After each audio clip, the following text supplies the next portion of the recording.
آج ہم آپ کو بتائیں گے اسلام کے 10 امیزنگ فیکٹس۔ حج اسلام کے 5 بنیادی ارکان میں سے آخری رکن ہے جو ہر مسلم پر فرض ہے جو استطاعت، فائنینشل اور فزیکل ایبلٹی رکھتا ہو۔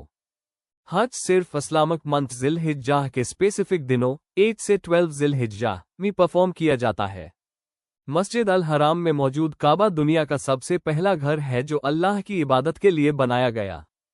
حج کے تمام ریچولز حضرت ابراہیم، حضرت اسماعیل اور حضرت ہاجر کی قربانیوں اور یادوں سے ریلیٹڈ ہے۔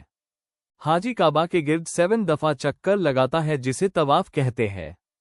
حاجی حضرت ہاجرہ کی یاد میں صفا اور مروہ کے درمیان 7 چکر لگاتا ہے۔ ذی الحجہ کو میدان عرفات میں کھڑے ہونا حج کا رکن عظیم ہے۔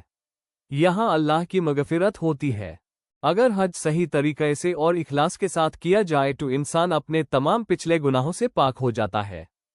حاجی مینا میں جمرات کو کنکر مار کر شیطان کی نافرمانی کا اظہار کرتا ہے۔ حج کمپلیٹ کرنے کے بعد مسلم کو عزت کے طور پر حاجی کہا جاتا ہے۔